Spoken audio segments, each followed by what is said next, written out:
So your paper, as you've said, gives us a kind of virtue theoretic picture about eating that is supposed to respond to the kind of one-size-fits-all prohibitions on various things or prescriptions for certain things, both by feminists and by others.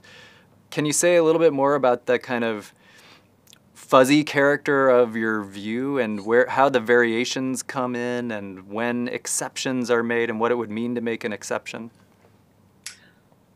Right. So in the virtue ethics way of thinking about it, the move of making an exception isn't normally going to be how you talk about it, because there's not going to be a blanket rule that everybody's bound by.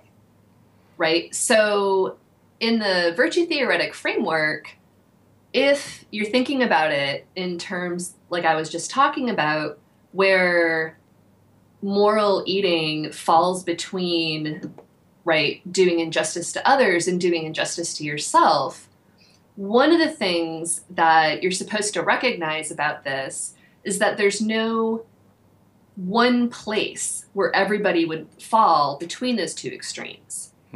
So where exactly, and this comes from Aristotle in the Nicomachean Ethics, where he talks about the golden mean and about how virtue is always a mean between two vices. And where your mean is depends in part on your situation, who you are, what's happening around you, what kinds of resources you have.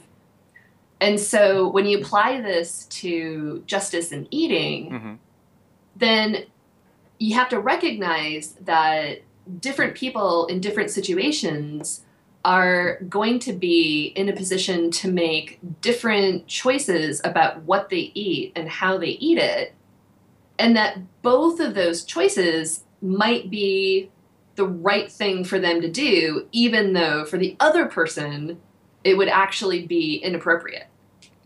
Okay, good. So the view doesn't think in terms of rules and exceptions, but rather in terms of more context and circumstance-specific choices that flow from a character that has been shaped in a certain kind of way.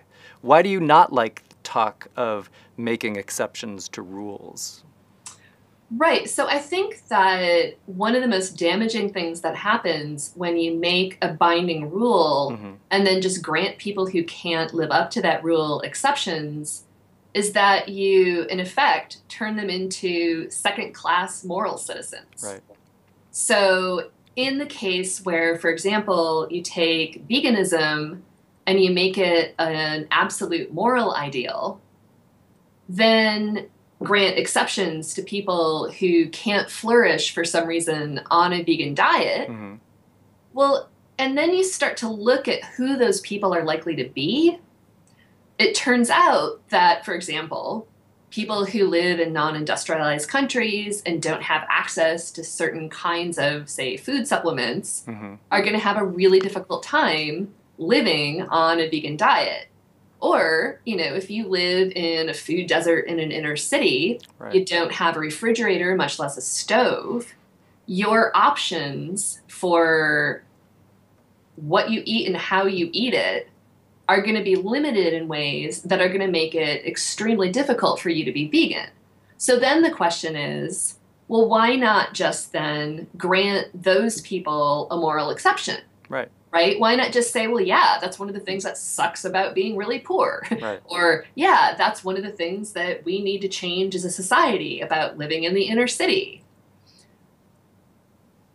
And my response is, well, because the effects of granting them an exception basically boils down to treating them as less than. We expect less from them. And these are people that we're already expecting less from in all kinds of other ways, right? So suddenly, in addition to being, you know, financially disadvantaged and socially disadvantaged and educationally disadvantaged, they're morally disadvantaged too, because of the other kinds of disadvantage that they're already putting up with. And it strikes me that the psychological effects of that on those groups And anybody who's done work here in the culture of poverty can talk about what kind of long, standing psychological consequences you get. I mean, I think anybody who takes that really seriously should be concerned about reducing these people to second-class moral citizens on the grounds that they can't afford or get the education to eat healthily on a vegan diet.